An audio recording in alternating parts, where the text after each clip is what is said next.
देखिए, ये इनएविटेबल है कि अब अगली फेज में या तो एक लंगड़ी लूली पीडीएम के साथ पीपल्स पार्टी भी आगे चलेगी, या अनकरीब आपको पीपल्स पार्टी की जानिब से भी ऐसी प्रेस कॉन्फ्रेंस नजर आएगी।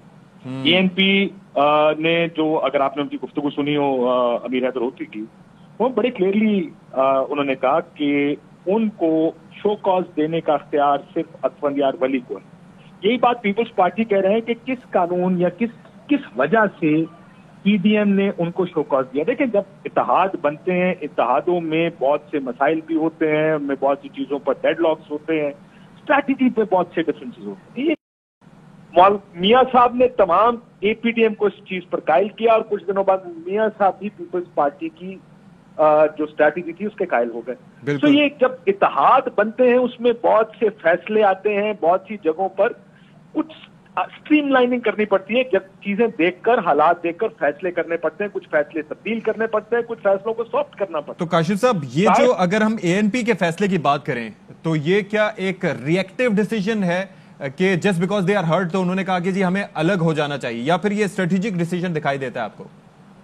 देखिए, इस वक्त जो पीपल्स पार्टी और एएनपी दोनों पार्टियां ये सोच रही हैं कि एपीडीएम उनको अगर मैं दलील का लफ्ज इस्तेमाल करूं तो शायद ज्यादा सख्त हो जाएगा, लेकिन उनको पॉलिटिकली एम्बैरस कर रही है बाय सेइंग कि आपने पीडीएम को नुकसान पहुंचाया, शो कॉज नोटिस। इस वक्त इस तमाम जो जितना एक्शन हुआ है पिछले हफ्ते 10 दिन में, उससे परसेप्शन क्या बनी है? परसेप्शन ये बनी है कि दो सियासी जमातों ने हुकूमत की बजाय, हुकूमत के खिलाफ तहरीक की बजाय, उसको गिराने के लिए इस्तीफे देने की बजाय एक सॉफ्ट स्ट्रैटेजी अपनाई।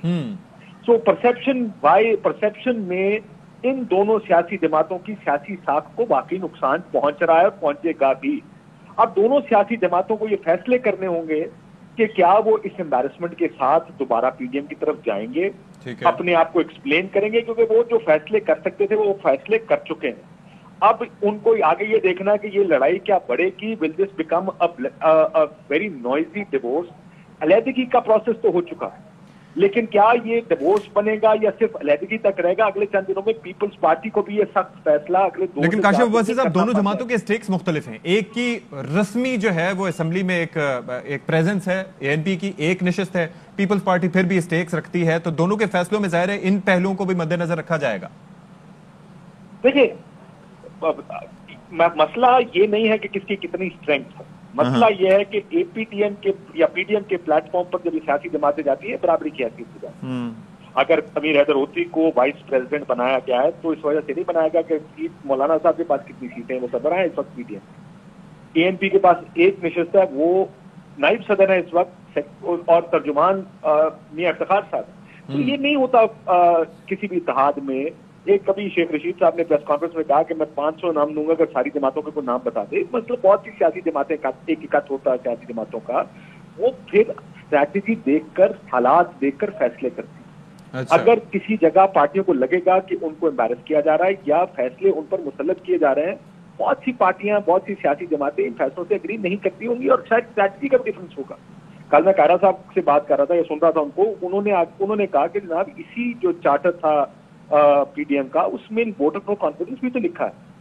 तो क्या हमने वोट ऑफ नो कॉन्फिडेंस ले लिया? सो वो स्ट्रैटेजी के ऊपर तो पीपल्स पार्टी की स्ट्रैटेजी हमेशा से ये थी कि पहले का जो आइन पार्लिमानी जितने तरीके हैं उनको एग्जॉस्ट किया जाए, फिर देखा जाए कि सही वक्त कौन सा है। मैं एक बड़ी इंटरेस्टिंग बात बताऊं, कल मैंने ऐसे इकबाल साहब को सुना जो नौमौलूद बच्चा होने का इल्जाम लगा रहे थे बिलावल साहब पर, और मुमकिन है बिलावल साहब नौमौलूद भी हो, उनका एक्सपीरियंस भी ज्यादा ना हो, लेकिन जब उनसे सवाल पूछा गया इस्तीफा का, उन्होंने कहा आप हमें बेवकूफ समझते हैं, आपको लगता है कि हम इस्तीफे दे दें ताकि हमारी जगह पे पीएमएल-क्यू और पीटीआई वाले आके बैठ जाएं? यानी यही तो बात पीटीआई कर रही थी, माफी चाहता, पीपल्स पार्टी वाले कह रहे थे जी। कि अगर हमने इस्तीफे दे दिए तो क्या गारंटी है कि हम जिमनी इलेक्शन रोक पाएंगे, और अगर नहीं रोक पाएंगे तो इस असेंबली में एक ओवरवेलमिंग मेजॉरिटी आ जाएगी हुकूमती इत्तेहाद के पास, फिर क्या करेंगे?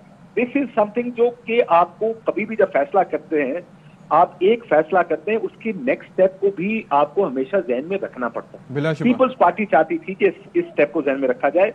शायद बाकी की पीडीएम का यह ख्याल था कि कश्तियां जलाकर आगे जाया जाए, और अगर हम इस्तीफे देंगे तो ये निजाम नहीं चल पाएगा। लेकिन हर पार्टी की अपनी एक, जैसे आपको बार बार ये पार्टियां कह रही हैं कि हमारी अपनी एक सोच है, हमारी अपनी एक इंडिविजुअलिटी है।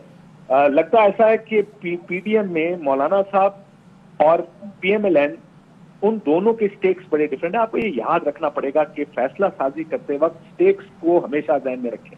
मौलाना साहब असेंबली से बाहर हैं, मियां साहब और मरियम नवाज शरीफ साहिबा दोनों नाअहल हैं। उनके लिए वापस गेम में आने का तरीकाकार बड़ा मुख्तलिफ होगा। पीपुल्स पार्टी गेम का हिस्सा है। जरदारी साहब असेंबली में है, बिलावल साहब असेंबली में है, उनकी हुकूमत है। उनकी स्ट्रैटेजी बड़ी डिफरेंट होगी। उनके स्टेक्स उस तरह के नहीं हैं जो स्टेक्स मौलाना साहब के या। लेकिन ये जो डिसीजन, ये जो शो कॉज का आपने कहा कि कैलकुलेटेड मूव्स होती हैं, तो ये जो मूव थी इनको शो कॉज देने के, आप समझते हैं कि ये कैलकुलेटेड थी और इसका जो रिएक्शन था, रद्द अमल था, वो मैं एक्सपेक्ट कर रहे होंगे इस वक्त यही हुआ? देखिए, मैं ये मानने को तैयार नहीं कि मौलाना फजल रहमान साहब जो इतने धीरज सियासतदान हैं, मियां नवाज शरीफ साहब, शाहिद खाकान अब्बासी साहब, जिनकी 40 साल की पॉलिटिक्स है, वो सोचे समझे बगैर शो कॉज कर देंगे। अब ये जरा सोचिएगा कि शो कॉज। काशिफ साहब, आपसे जरा इजाजत से, मरियम औरंगजेब साहिबा हमारे साथ मौजूद हैं, तर्जुमान हैं मुस्लिम लीग नून की, तो उनको जरा शरीके गुफ्तगू करते हैं। अस्सलाम वालेकुम। मरियम औरंगजेब साहिबा नहीं है?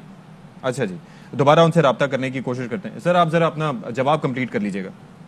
जी, मैंने कहा, देखिए मसला, जब भी इस तरह की गुफ्तगू करते हैं तो या जिस तरह का एक्शन लेते हैं, सब सियासी जमातें प्रोज एंड कॉन्स देखकर फैसले करती हैं। ठीक है, आपने शो कॉज करने का 2 रास्ते थे पीडीएम के पास। शो कॉज करते, पब्लिकली एम्बैरेस कर रहे हैं 2 पार्टीज को, या इजलास बुला के अंदरूनी तौर पर इजलास में पूछते जनाब आप बताएं कि आप क्या हमारे साथ चल सकते हैं या नहीं।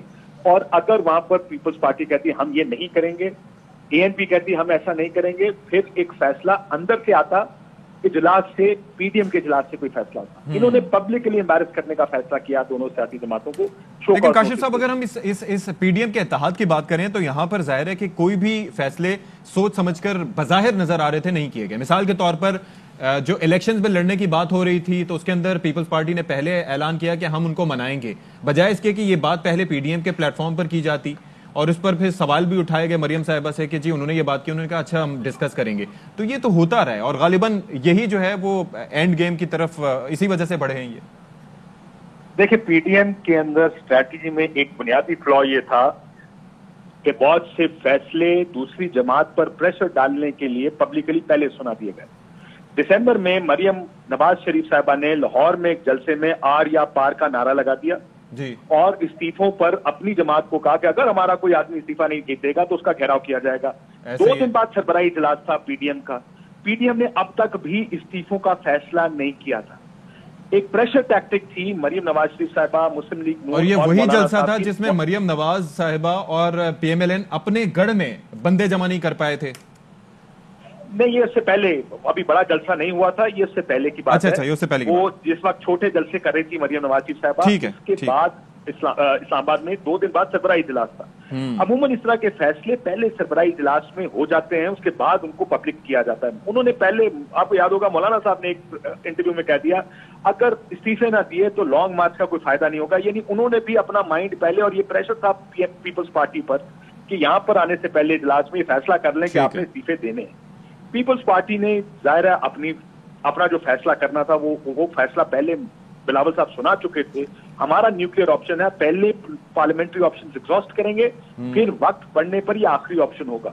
लेकिन ये प्रेशर टैक्टिक्स पहले से दूसरी जमातों की जानिब से बार बार अप्लाई की जा रही थी, बुनियादी तौर पर पीपल्स पार्टी के लिए, कि इजलास से पहले ही आप पब्लिक फोरम्स पर जाके, जिसको मीडिया कवर कर रहा है, जाहिर है ये ऐलान सबने सुना, आर या पार इस्तीफे होंगे, विदाउट एनी डिसीजन। उस वक्त तक कोई फैसला इस्तीफे देने का people's party exactly without the consultation. अच्छा, अब ये जरा बता दीजिएगा कि ये जो एक जुमला उन्होंने कहा कि मखसूस सियासी एजेंडे के लिए पीडीएम को हाईजैक करने वाली जमातों को हम साथ नहीं देंगे, तो ये किस जानिब इशारा है?